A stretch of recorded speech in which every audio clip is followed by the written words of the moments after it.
So next we move on to our next speaker, the next resource person. I would like to invite none other than Dr. Navin Pawaskar, sir, the director, BHIMS, HMC and H. He's the director of BHIMS, Homoeopathic Medical College and Hospital, a postgraduate healthcare consultant and a hospital-based clinician for more than 25 years in tertiary healthcare. He has completed his master's in healthcare from a reputed university in United States of America with a major in healthcare finance. He's associated with international healthcare organizations, research projects, as well as he has published scientific articles and authored books. He has been instrumental in conceptualizing, planning, and execution of integrated healthcare model in patient care and academia. I would like to invite sir and take over the session.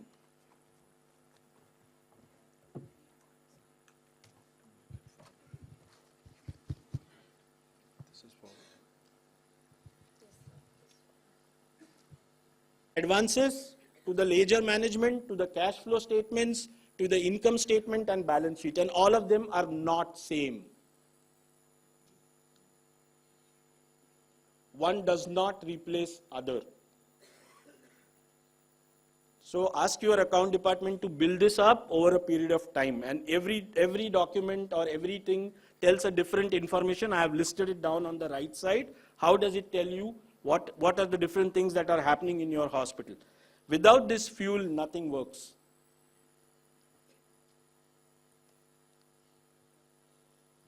And mind you, the national benchmarks are available. You can't cheat. Okay? This is by ICRA. These are your national benchmarks. This is how you are going to earn. So if you tell me my OPD earns 80% of your money, you are faking. You can't do that. If you tell me my lab is earning 5% of my money, no. So this is very well benchmarked, how much your OPD will earn, how much your IPD will earn. It's very well benchmarked. At those operating margins, you can't go beyond those operating margins because these are national benchmarks. 20% operating margin, even year on year growth of 12% is max that you can achieve. If you are trying to bluff, you will be caught. If you try to underplay, your balance statements and your other statements will reflect that. And you are the cardiovascular departments of the hospital, because without you, nothing runs. Right? Full-time, part-time, contractual, professional, seniors, juniors, they are all humans.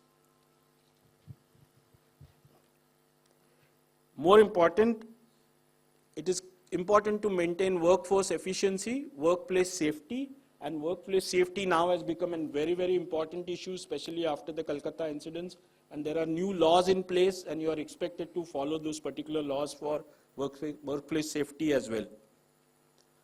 Mind you, 65% of your budget is human resource.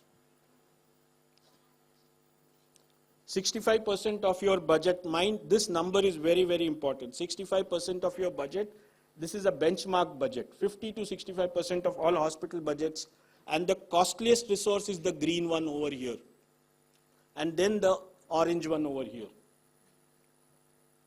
The doctors, nurses and technicians are the costliest resources. Please use them properly. Wherever you can replace them with technology, please do.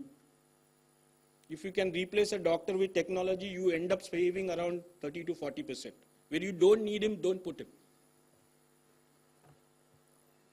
And these are your sensory organs, which is again a part of your MSc. You need to establish this. These are the people who watch, observe, interact, search, collect the data, and then objectify it. These are your sensory organs, and this is your QC department. And how many types of QC checkups you need to do? Patient care. So you need to do patient perception and satisfaction survey. Your hospital infection committee and CCSD audits have to happen regularly. Their nutrition and hygiene needs to be regulated. Clinical audits to understand what is the case documentation. That's everybody's talking about. It's a part of clinical audit. So your case documentation and how many patients do you retain? Otherwise patients come and go. They come, they don't like you, they go. So these are the audits that need to come. And workplace safety and employee satisfaction now is an important thing that needs to come into our thing. It's not there in the MSc, but I think sooner or later it will come up. And the safety audits. How many fire drills have you conducted? How many fire marshals are there in your hospital?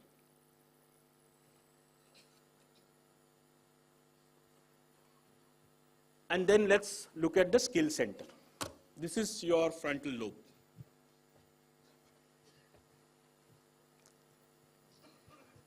This is your center to develop motor skills, soft skills, intellectual skills, and behavioral skills.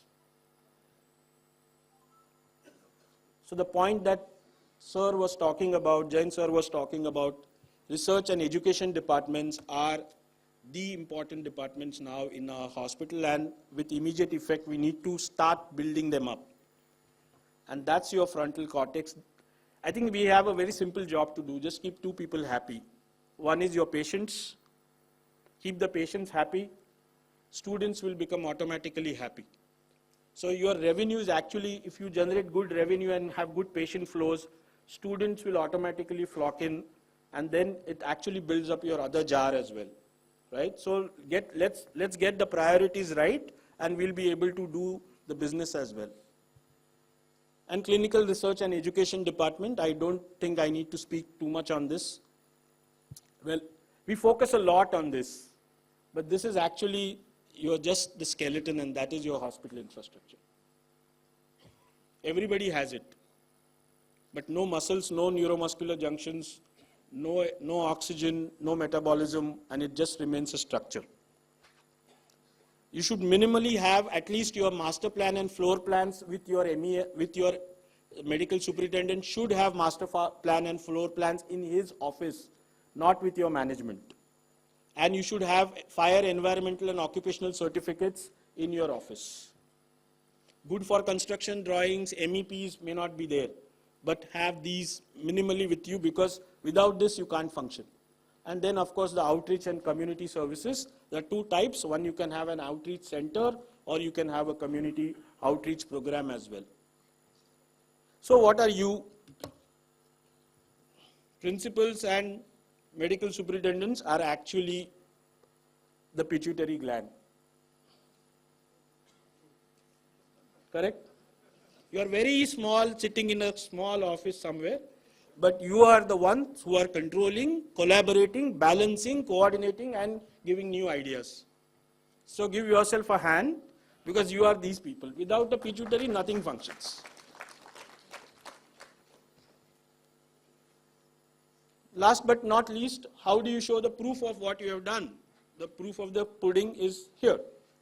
There are 4 types of hospital records: treatment decision charts, legal records, quality control records, and business records. I'm not going to read out all of this. There are 4 types of records that you have to maintain, classify them, and keep them. How to maintain records?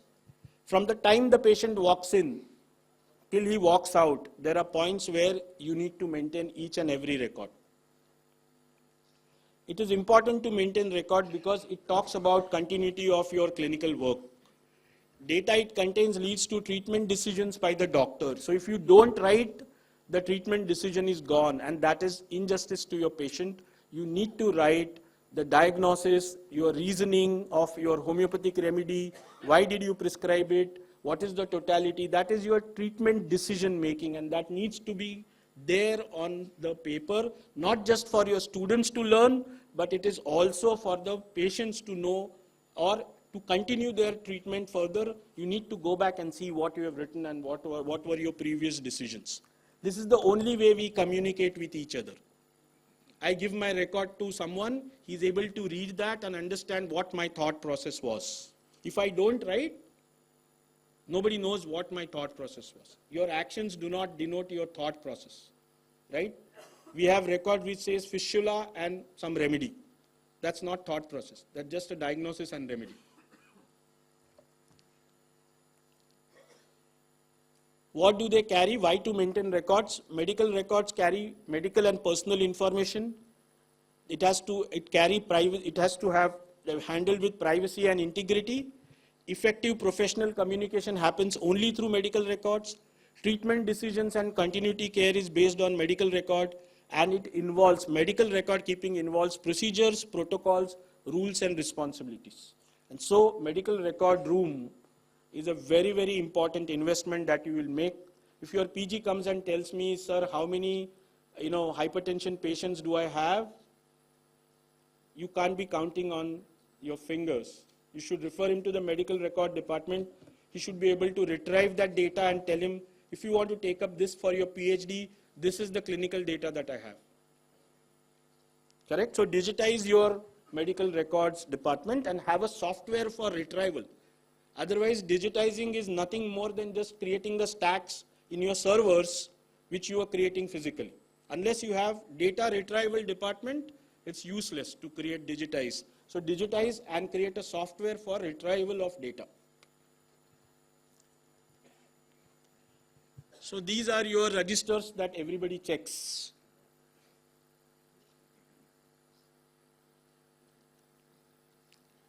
We don't end here, this is further.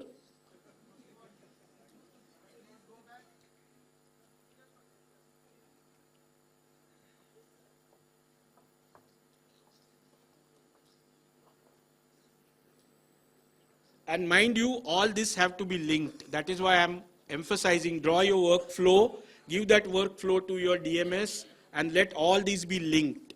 Because your regulator is going to ask you to show the interconnectivity and the linkages between different activities that occur in the hospital. And these are the forms used in the hospitals.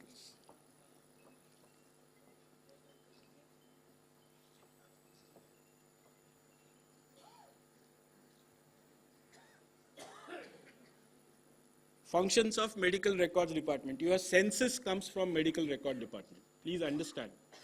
It is sitting at the back end. But 300 patient देखे कि नहीं वो ही बता सकता है. Right?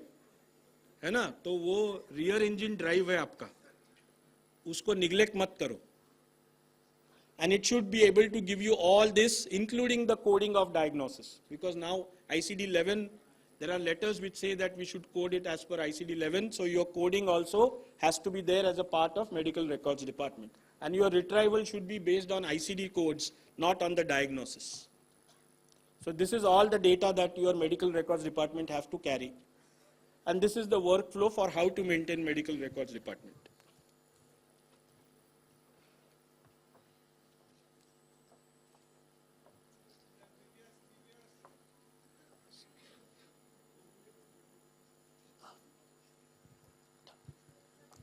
These are types of records in the hospital: personal health, medical records and personal records. It should be kept under safety and custody. No individual sheet should be separated from a completed record. Missing a sheet is not allowed. Records are kept in a place which is not accessible to the clients and visitors. You can't keep it on the table where someone else is also moving around. No stranger is permitted to ever read the record, not even wife. Wife is not allowed to read husband's record legally, unless permitted. Okay? Now, who gives the permission? That's a different game, but legally you are not supposed to do that. Hospital personnel are legally and ethically obligated to keep confidence of all the information provided in the record. So when you give your PG student, this is the list of hypertension, don't give their names. Correct? All records to be handled carefully. Careless handling can destroy the record, and destroyed records is legally punishable. Manipulated and destroyed records are legally punishable. Okay? Arrange them either alphabetically. Best way is do an alphanumeric search, which is the simplest and the best way to arrange them. Please keep your record room should look like this and not like this. अभी वापस पीछे जाऊं, like this and not like this.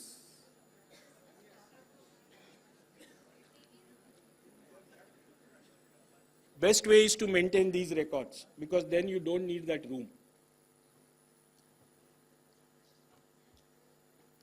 Create a health vault in your hospital which will maintain all the records which you can actually sell to your patients and tell them if you need access, you pay me money and all your records are with me. You can access it from anywhere. This is how, I'm sorry Baisak, but I'm sure I'm giving you some more ideas. Create a health vault for Ayush. We have Ayush Grid. If we create health vault, all the Ayush patients will be on single digital platform. When can a hospital destroy records? These are the timelines.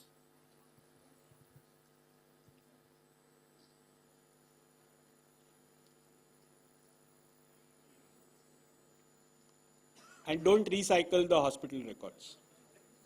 Recycle anything in the world, but don't recycle the hospital records. And do not Photoshop them either. Do not recycle and do not Photoshop. Both are criminally punishable. This is our potential. If we run the hospitals like profit centers, this is the number that we can achieve.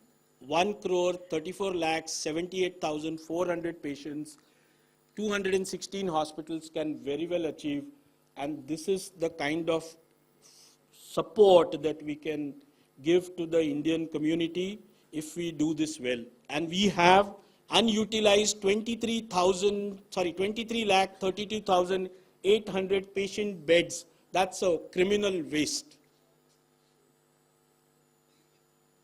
So if we get our act together, I think we will build a nation.